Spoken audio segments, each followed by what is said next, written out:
आइए ना, आइए आइए, बैठिए बैठिए बैठिए।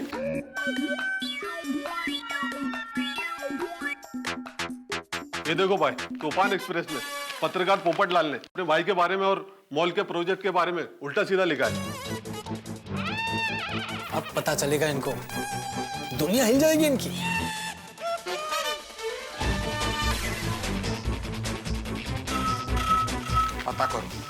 पता करो कौन है पत्रकार पोपटलाल।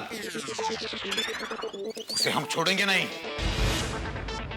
अरे ये रहे पत्रकार पोपट अंकल। क्या कर लोगे आप? टप्पू बेटा,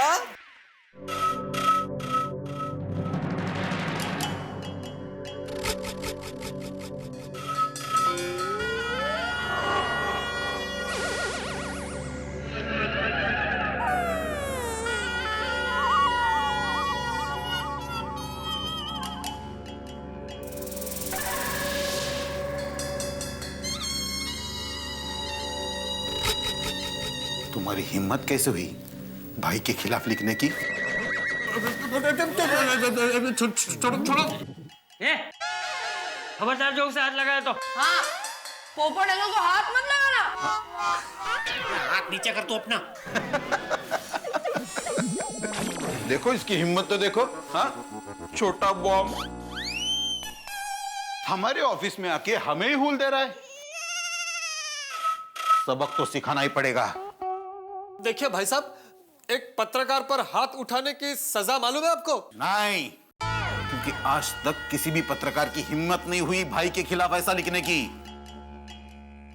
लेकिन आज सजा तो तुझे जरूर मिलेगी। हाथ छोड़ो। छोड़ो से। क्या देखिए, हाथ मत लगाइए। देखिए, छोड़, मैं कहता हूँ छोड़ो से। छोड़ो। देखिए भाई साहब, आप बीच में मत लगा। हाथ छोड़ो।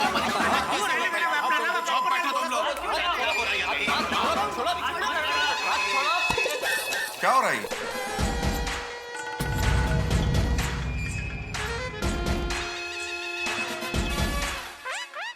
भाई, वो जो अपने गांधी मैदान में मॉल जो बनने वाला है ना, उसके खिलाफ और आपके खिलाफ इस पोपटलाल पत्रकार ने अनाप शनाप लिखा है भाई।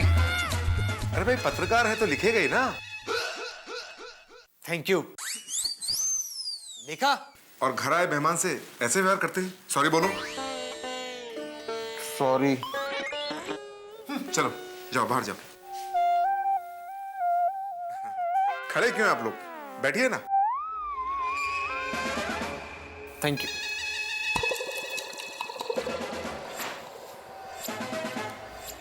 माफ करना, जरा नादान है। मेरी बहुत इज्जत करता है। मेरे खिलाफ कुछ भी होता है तो गुस्सा हो जाता है।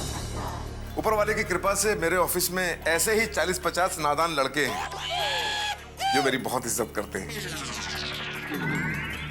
अच्छी बात है, लेकिन तुमसे और हमसे भी बड़ा कोई है जिसका नाम है कानून, जिसकी इज्जत बनाए रखते हैं हजारों लाखों पुलिस के जवान। वाह चाचा जी, वाह, क्या बात कही है आपने। वैसे आपकी तारीफ? मैं चंपकलाल जयंतीलाल गड़ा। ओ हो, तो आप ही हैं चंपकलाल जी। और ये पोपटलाल जी जो उस दिन वहां गांधी मैदान गए थे। हाँ हाँ। और आप कौन? मैं इनका पापा और इनका बेटा हूँ। नहीं, सॉरी, इनका पापा और इनका बेटा हूँ। मतलब ये इनके बेटे हैं और ये इनके बेटे। आप किनके बेटे हैं? पापा के। किसके पापा के? मेरे अपने खुद के पर्सनल पापा। अच्छा है। वैसे आप तो व्यापारी आदमी हो ना? गाड़ा इलेक्ट्रॉनिक्स आप ही की दुकान है ना? तो आप मेरे गांधी मैदान में बनने वाले मॉल में दुकान बुक करा लीजिए। मैं आपको फर्स्ट क्लास डिस्काउंट दूंगा। और अगर दुकान अपने पिताजी के नाम में लोगे तो सीनियर सिटीजन होने के नाते 10% डिस्काउंट और दूंगा। भूमि पूजन वाले दिन सबसे पहली बुकिंग आपकी। नहीं, जेठा वहां पे दुकान नहीं ले सकता। क्यों? क्योंकि वहां पे मॉल बनेगा ही नहीं। वो बच्चों के खेलने का मैदान है। चाचा जी, वो मैदान था लेकिन अब नहीं है। वो जगह मैंने ले ली है। और प्लीज, वो मेरा ड्रीम प्रोजेक्ट है। नेगेटिव बातें करके उसको नजर मत लगाइए। और तुमने जो बच्चों के खेलने के मैदान पे नजर लगाई है वो? मैं अभी का अभी आप ये मॉल बनाने का आइडिया कैंसिल करो। हाँ, अरे क्यों कैंसिल कर दो भाई? मेरा करोड़ों रुपया लगा है वहां। और पत्रकार होकर ये कैसा आर्टिकल आपने लिख दिया, गैर जिम्मेदाराना। और मेरी इमेज को तो क्लीन बोल्ड कर दिया ना। ऐसा नहीं लिखते प्लीज, अब मत लिखना। हाँ ठीक है, तुम बच्चों के खेलने के मैदान पे मॉल बनाने का विचार छोड़ दो, वो नहीं लिखेगा।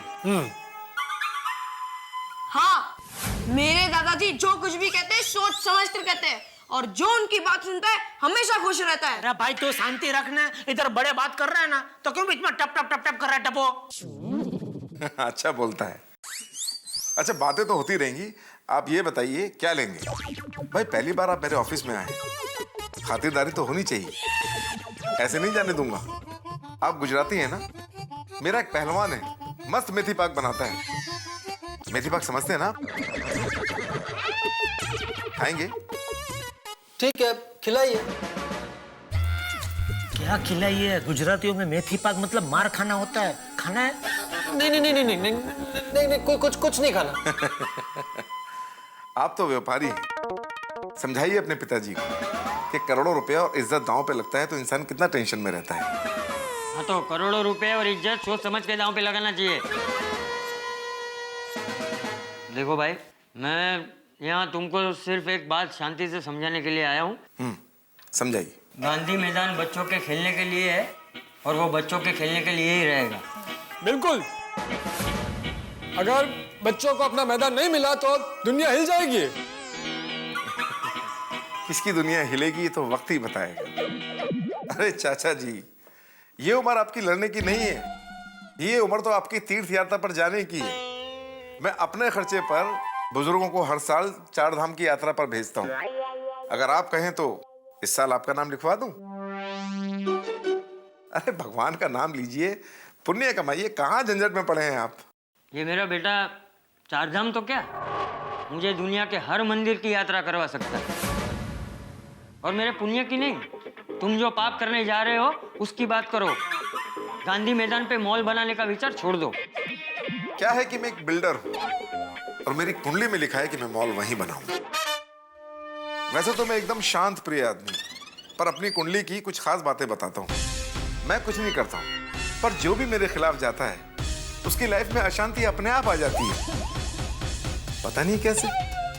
बरसों पहले मैं जिस सेठ के यहाँ काम करता था उसने मुझे नौकरी से निकाल दिया। दूसरे दिन उसकी दुकान में आग लग गई। बोलो। और तो और 2 महीने पहले मेरे बेटे की बर्थडे पार्टी थी, रात को म्यूजिक देर तक चल रहा था। पड़ोसी ने जाके पुलिस में कंप्लेन कर दी। नेक्स्ट डे उसकी नई कार चोरी हो गई। बताइए। अब कल की ही बात ले लीजिए, आपका वकील मेरे खिलाफ केस करने गया था, किसी से झगड़ा हो गया और लोगों ने पकड़ के पीट डाला।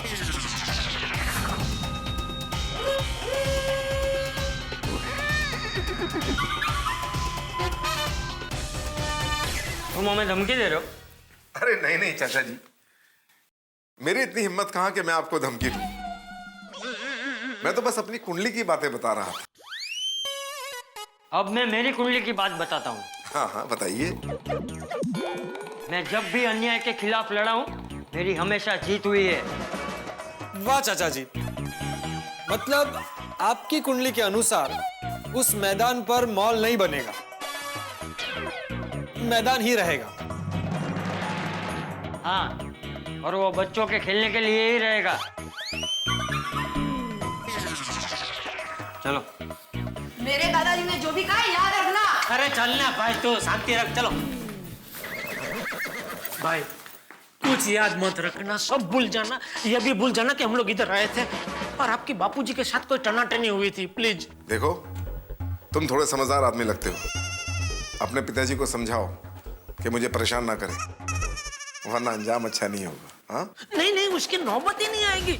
देखिए, आप गांधी मैदान पे मॉल बना रहे, गांधी मैदान, तो गांधी जी को याद कीजिए, उनके उसूलों को याद कीजिए। अहिंसा, अहिंसा परमो धर्म, अहिंसा, प्लीज, हाँ प्लीज। सपना जो देखा था अब सच हो रहा है। आइए खेलिए गड़ा इलेक्ट्रॉनिक्स।